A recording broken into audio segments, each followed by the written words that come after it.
Hello everyone, TVR একাডেমিতে তোমাদের সবাইকে স্বাগত জানাই। দেখো তোমাদের কিন্তু আজকে এএনএম জিএনএম 2024 এর কিন্তু মপ আপ যে তোমরা রাউন্ড করছিলে বা তোমরা যে রেজিস্ট্রেশন এবং চয়েস ফিলিং করছিলে, তোমাদের কিন্তু আজকেই রেজাল্ট কিন্তু পাবলিশ হচ্ছে। এবং তোমাদের একটা অনেকেরই কোশ্চেন রয়েছে যে এই মপ আপ রাউন্ডে কত স্টুডেন্টকে নেওয়া হবে এবং তোমাদের এই মপ আপ রাউন্ডে তোমরা যারা চান্স পাবে না তোমরা কি করবে, তোমাদের জন্য কি আর কোনো সুযোগ দেওয়া হবে? দেখো তোমাদের জানিয়েছি তোমাদের কিন্তু আজকেই রেজাল্ট কিন্তু পাবলিশ হচ্ছে, তোমরা কিন্তু রেজাল্টটা চেক করে নিও, ঠিক আছে? এবং যে সমস্ত ছাত্রছাত্রীরা তোমরা কিন্তু চান্স পাচ্ছ তোমাদের জন্য তো একদম কংগ্রাচুলেশন।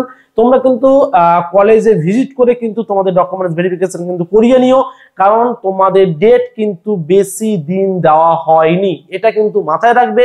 কারণ খুব অল্প সময় রয়েছে, বা যাদের ডকুমেন্টস গুলো নিশ্চয়ই তোমাদের রেডি হয়ে আছে, তোমরা কিন্তু সেই ডকুমেন্টস গুলোকে তাড়াতাড়ি কলেজে গিয়ে কিন্তু সাবমিট করবে, ওকে?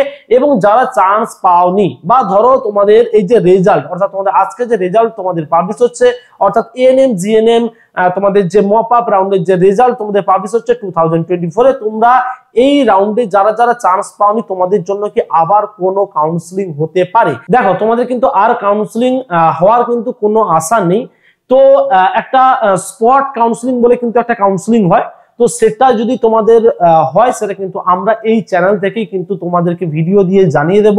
বা যারা যারা আমাদের টেলিগ্রাম চ্যানেল এবং তোমরা যারা হোয়াটসঅ্যাপ গ্রুপে জয়েন করনি তোমরা কিন্তু জয়েন করে নাও, কারণ সেখানে তোমরা জয়েন করলে কিন্তু লেটেস্ট আপডেট গুলো কিন্তু তোমরা জানতে পারবে। তাহলে কি হচ্ছে, তোমাদের কিন্তু আজকে অর্থাৎ তোমাদের এই 2 তারিখ কিন্তু রেজাল্ট পাবলিশ হচ্ছে এএনএম জিএনএম 2024 এর যে মপ আপ রাউন্ডের রেজাল্ট, সেটা কিন্তু আজকেই পাবলিশ হচ্ছে।